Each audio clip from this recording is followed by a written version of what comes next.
الشیطان اللعین الرجیم بسم اللہ الرحمن الرحیم نحمده ونصلی علی رسولہ الکریم اما بعد فقد قال علی ابن ابی طالب علیہ الصلوۃ والسلام فزت ورب الکعبہ۔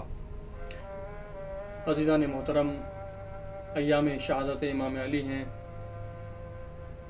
ہم ان ایام سے گزر رہے ہیں کہ جو ایام مصیبت کے ایام ہیں، جو ایام غم کے ایام ہیں، وہ مشکل کشا کہ جو تمام مشکلوں کا حل کرنے والا تھا، وہ مشکل کشا کہ جو تمام مزدوروں کو اور تمام یتیموں کو ان کی تمام پریشانیوں کو دور کرنے والا تھا، اس مشکل کشا کو لوگوں نے، اس مشکل کشا کو کہ جو تمام مشکلوں کا حل کرنے والا، تمام بیواؤں کا داد رس، مصیبت زدوں کا مصیبت حل کرنے والا، اس مشکل کشا کو لوگوں نے زندہ رہنے نہیں دیا۔ ہاں عزیزان گرامی، اس ہستی کو کہ جو زمانے میں مشکل کشا کے نام سے یاد کیا جاتی تھی، اس ہستی کو زمانے میں زندہ نہیں رہنے دیا گیا۔ شب 19 صبح 19 میں اس عظیم ہستی کے سر پر وہ کاری ضرب لگائی گئی کہ وہ ہمارا آقا، وہ ہمارا مولا اس زخم کی تاب نہ لا کر تل ملانے لگا۔ ہاں عزیزان محترم، وہ 19ویں کی صبح کیا قیامت کی صبح تھی کہ جس صبح کا مولا نے اس بے چینی اور اس کرب و اضطرار کے ساتھ اس شب کو گزارا ہے کہ جب اپنی بیٹی کے یہاں مدعو تھے اور بیٹی نے رات بھر بے چینی میں اپنے باپ کا جب یہ عالم دیکھا تھا۔ تو بیٹیاں ہوتی ہی ایسی ہیں کہ جن کو بیٹیوں کو باپ سے اتنی زیادہ الفت ہوتی ہے کہ بیٹیاں اپنے باپ کی بے چینی برداشت نہیں کر سکتی ہیں۔ یہ ان کی فطرت میں ہے کہ خدا نے ان کی فطرت میں رکھا ہے۔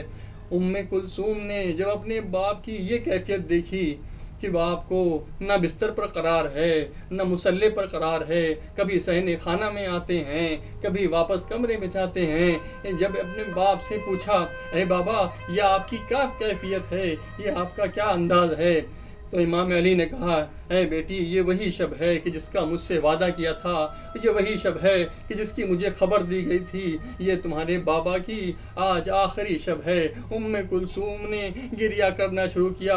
وقت صبح قریب ہوا، امام علی نے مسجد کا رخ کیا۔ مسجد کا رخ کرتے ہیں، گھر سے نکلنے میں مرغابیوں نے بھی ان کا راستہ روکا، گھر کے دروازے نے بھی راستہ روکا، غرض یہ کہنا چاہ رہے تھے، اے میرے مولا، اے میرے آقا، آپ کہاں جا رہے ہیں؟ آپ تو سب کی مشکلیں حل کرتے ہیں، اگر آپ چلے گئے تو ہماری پریشانیوں کو کون دور کرے گا؟ امام مسجد میں پہنچنے کے بعد گلدستے اذان پر اذان دیتے ہیں، نماز کو شروع کرتے ہیں۔ نمازیں ابھی پڑھ ہی رہے تھے، مستحب نمازیں ابھی پڑھ ہی رہے تھے کہ اس ظالم نے اپنے مقصد کو پورا کیا کہ جس مقصد سے وہ آیا تھا۔ ہاں عزیزان محترم، وہ ظالم زہر میں بجھی ہوئی تلوار لے کے آیا تھا، اور جیسے ہی میرے مولا نے سجدے سے سر اٹھانا چاہا، اس ظالم نے، ابن ملجم ملعون نے کاری ضرب لگائی کہ میرا مولا تاب نہ لا سکا، زمین پر گر پڑا، اثر شگافتہ ہو گیا، خون بہنے لگا۔ امام نے اسی حالت میں بیٹے سے کہا، ہے بیٹا حسن، میں زخمی ہو گیا ہوں، دیکھو نمازیوں کو نماز تمام کرا دو۔ امام حسن نے نماز تمام کرائی۔ ارے اللہ اللہ، ایسی حالت میں کہ جب انسان کے سر پر ضرب لگی ہو اور اس کے کچھ سمجھ میں نہ آ رہا ہو، کیا نماز کا انداز تھا، کیا نماز کی اہمیت تھی کہ امام نے اس موقع پر بھی اپنے بیٹے سے کہا، اے بیٹا حسن، دیکھو نمازیوں کی نماز تمام کراؤ۔ ہاں امام نے جب نمازیوں کی نماز تمام ہو گئی، نمازی رو رہے ہیں، گریہ کر رہے ہیں، مومنین گریہ کر رہے ہیں۔ ارے کیوں نہ گریہ کریں، ارے ان کا داد رس جا رہا ہے۔ ارے یتیم کیوں نہ گریہ کریں کہ ان کی مشکلوں کو حل کرنے والا جا رہا ہے۔ ارے بیوائیں کیوں نہ گریہ کریں، ان کی تمام مسائب کو حل کرنے والا اور ان کے تمام مسائل کو دور کرنے والا اس دنیا سے جا رہا ہے۔ مومنین گریہ کر رہے ہیں۔ امام علی کو گلیم میں لے کر گھر کی طرف چلنے کا ارادہ کیا۔ ایک مرتبہ اب جو حضرات عراق جا چکے ہیں اور زیارت مسجد کوفہ سے اور زیارت خانہ کعبہ خانہ امام علی سے مشرف ہو چکے ہیں، وہ بطور احسن اور اچھی طرح سے سمجھ پائیں گے کہ امام علی کا گھر کتنی دور ہے اس مسجد کوفہ سے، بالکل ملا ہی ہوا ہے۔ ارے کتنی ہی دیر تھی، کتنی ہی دور تھا امام علی کا گھر مسجد کوفہ سے۔ ایک مرتبہ جب امام علی کو تابوت میں اور اس گلیم میں لے کر جایا جا رہا ہے، مسجد سے باہر نکل رہے ہیں، بیٹے کو بلایا ہے، بیٹا حسن، اے بیٹا حسن، امام ہیں، معلوم ہے کہ بیٹیوں کا کیا حال ہوگا، میرے اس زخم کی خبر میری بچیوں کو بھی پہنچ گئی ہوگی۔ اور بلانے کے بعد کہتے ہیں اے بیٹا حسن دیکھو یہاں سے میرا گھر قریب آیا جا رہا ہے، میری بچیوں کے رونے کی آوازیں آ رہی ہوں گی، میری بچیاں تڑپ رہی ہوں گی، بے چین ہو رہی ہوں گی، دیکھو تم رو نہیں، تم صبر کرو اور اپنے بیٹے اور اپنے بھائی کو بھی صبر کی تلقین دو، اور ان مومنین سے کہہ دو، اے ان مومنین سے کہہ دو کہ تمہارے بہت محبت، تم نے بہت محبت کا اظہار کر دیا، تمہارا بہت شکریہ، یہاں تک آ گئے، بہت شکریہ، اب یہاں سے اب تم لوگ واپس چلے جاؤ۔ ایک مرتبہ کیا ہوا، تمام مومنین واپس چلے گئے، امام علی گھر میں داخل ہوئے، زینب پچھاڑے مار رہی ہیں، کلثوم پچھاڑے مار رہی ہیں۔ ارے ابھی تک امام علی اپنے بچوں کو تو سمجھا رہے تھے کہ دیکھو رونا نہیں، گریہ نہ کرنا، تمہارے گریے سے زینب کلثوم پریشان ہو جائیں گی، مگر عجب عالم ہے، جیسے ہی امام علی گھر میں داخل ہوئے، جہاں بیٹیوں کو دیکھا روتے ہوئے، امام علی سے برداشت نہ ہوا، ایک مرتبہ امام علی بھی زار و قدار رونے لگے۔ میں کہوں گا یا علی، آپ نے زینب و کلثوم کے گریے کو برداشت نہ کیا اور خود بھی رونے لگے۔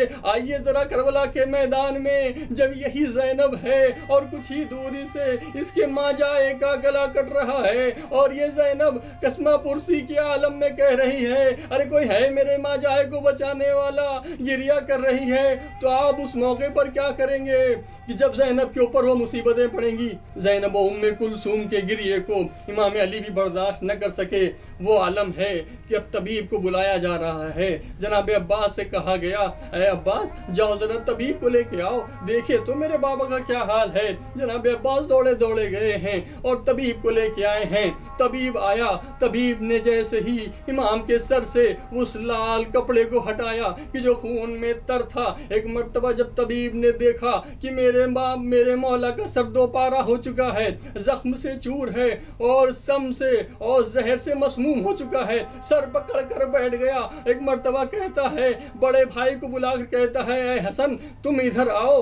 آنے کے بعد کہتا ہے دیکھو میرے مولا کو میں چاہتا تو ہوں جو بھی دوائی دوں مگر اب کوئی فائدہ نہیں ہے، زخم ایسا کاری تھا، تلوار ایسی زہر میں بجھی ہوئی تھی کہ وہ اپنا کام کر گئی۔ ہاں ایک ہی طریقہ ہے کہ تم ان کو جتنا زیادہ سے زیادہ ہو سکے دودھ پلاتے رہنا۔ میں کہوں گا اے مولا یہ آپ نے کیا کیا؟ ابھی آپ کو جب شب میں آپ کی بیٹی نے دودھ کا پیالہ دیا تھا تو آپ نے اس دودھ کے پیالے کو واپس کر کے نمک اور روٹی سے صرف افطار کیا۔ عجب نہیں میرا مولا یہ اسی دودھ کو کل ابن ملجم کے لیے بچا کے رکھنا چاہتا تھا کہ یہ ہے امام علی کا اپنے ظالم کے ساتھ رویہ کہ اس کے لیے بھی وہ انتظام کر دیا ہے کہ جس کا انتظام طبیب نے امام کے لیے بتایا ہے۔ اچانک نہیں معلوم یہ خبر کیسے کوفے میں پھیل گئی، یہ کوفہ کہ جس میں یہ خبر پھیلنی تھی۔ ایک مرتبہ کیا دیکھا یہ چھوٹے چھوٹے سے بچے اپنے ہاتھوں میں کوزے لیے ہوئے امام علی کے دروازے کی طرف چلے آ رہے ہیں۔ ارے کسی نے پوچھا کہاں کا ارادہ ہے؟ ارے ہمارے سروں پر جو ہاتھ پھیرا کرتا تھا آج جو ہمیں غذا کھلایا کرتا تھا آج اس کو ایک کوزے دودھ کی ضرورت ہے، ہم اسی کے لیے دودھ لے کر جا رہے ہیں۔ الا لعنۃ اللہ علی قوم الظالمین سيعلم الذين ظلموا أي منقلب ينقلبون إنا لله وإنا إليه راجعون رضا بقضائه وتسليما لأمره ربنا تقبل منا إنك أنت السميع العليم۔